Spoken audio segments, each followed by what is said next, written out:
Where is that? Aha! Light! I can see again. Now we're ready to record. What's the topic this time? Yes, that's right. Noah has requested the sun. Okay, Noah, this one's for you.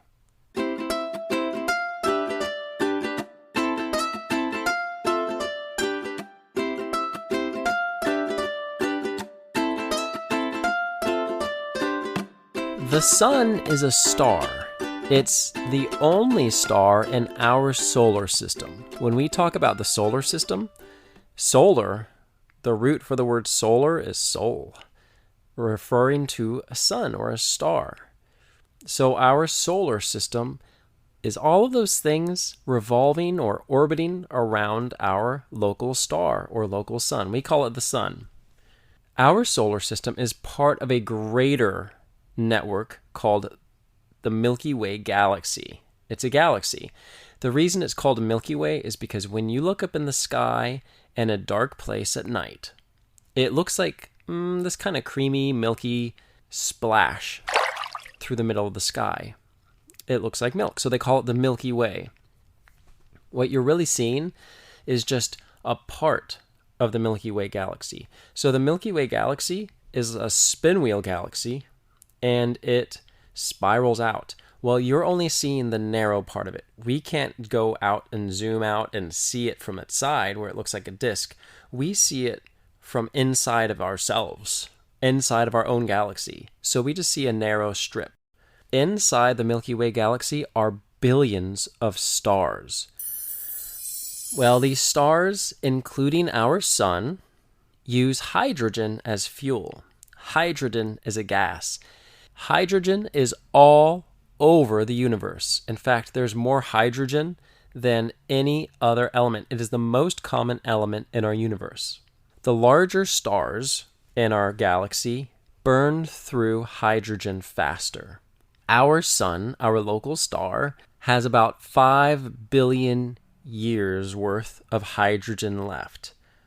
According to their calculations, that is. I don't know how they came up with that, but they might be off by 100 million years or so. To put that into perspective, if we were to walk 1 million miles every day, it would take us almost 14 years to walk 5 billion miles. So 5 billion years is a long time.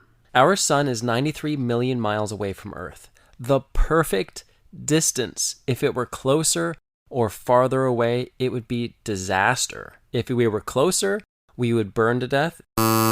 If we were farther away, we would freeze to death. We are at the perfect distance. By the way, there are so many precise factors that go into where we live on Earth that make us able to thrive. It is no coincidence. It is by design. We'll come back to that. Our sun, again, our local star, is a medium-sized star, by the way. It's not very large. It's not the smallest. It is definitely not the largest. It has a radius. That means from the middle to the outside of 432,000 miles, or about 700,000 kilometers. If you were to go all the way around the sun, it's 1.39 million kilometers, or 864,000 miles. That is a lot bigger than our Earth. So here's a question for you. If you were to take our planet Earth and try to fit it in the sun, how many of our planet Earths could fit inside the sun? And the answer is about 1,300,000 Earths.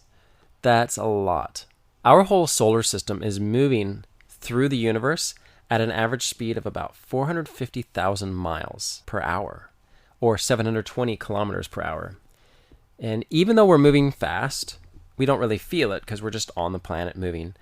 It still takes us about 230 million years to complete one orbit around the Milky Way. Go ahead, see if you can count that high for 230 million years. 1, 2, 3, 4. The sun does something remarkable. It rotates as it orbits the Milky Way's center. Since the sun isn't Are we done yet? a solid object. Different parts of it rotate at different speeds. At the equator of the sun spins once every 25 days, while at its poles, it spins slower on its axis every 35 days. So how unusual is that? The equator is spinning faster, or the outside of the sun is spinning faster than the inside. The sun does something remarkable. It provides all the energy for life on Earth. It provides energy, photosynthesis, which is plant food, and that also brings oxygen. So because of the sun's energy, plants give us oxygen. And the more you think about that, the more amazing it is. It also provides light. Obviously, it provides light so we can see. Just like earlier, I couldn't see where I was going to switch on the light. Once the light was on, it was so much better. Life without light would be, well, it would be impossible without our sun to begin with.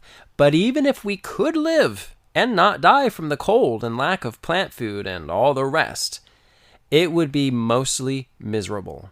Basketball? Good luck. Fishing? You'd probably get a hook in your eye. Ouch! Painting? Maybe finger painting could work, but you wouldn't even know what colors you're using.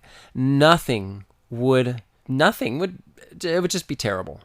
Let's think about that 5 billion years. Our sun has about 5 billion years. That's obviously not going to affect us in our lifetime. But what happens when our sun runs out? That question doesn't bother me in the least. The reason that doesn't bother me is because we have something more to live for. It's because the sun is not the center of my universe. It's really God. He is the one who's really taking care of us. He's just using the sun. He can keep it going or turn it off whenever he wants. He is going to provide for us what we need when we need it.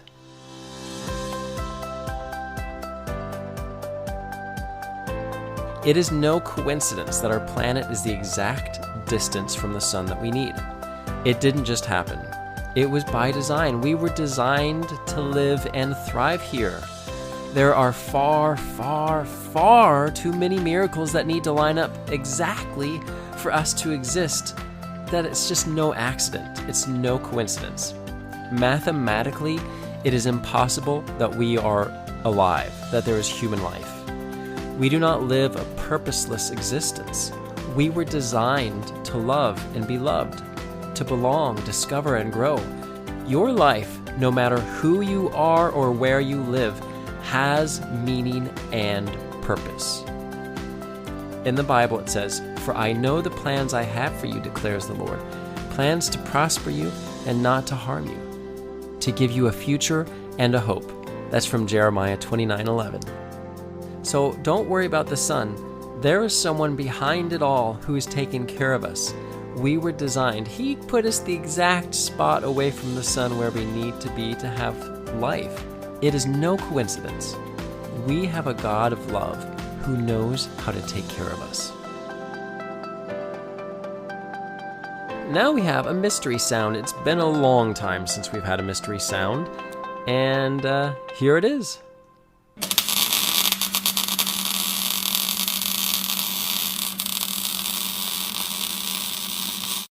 What does that sound like to you?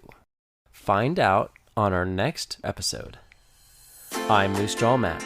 Until next time, keep exploring your world.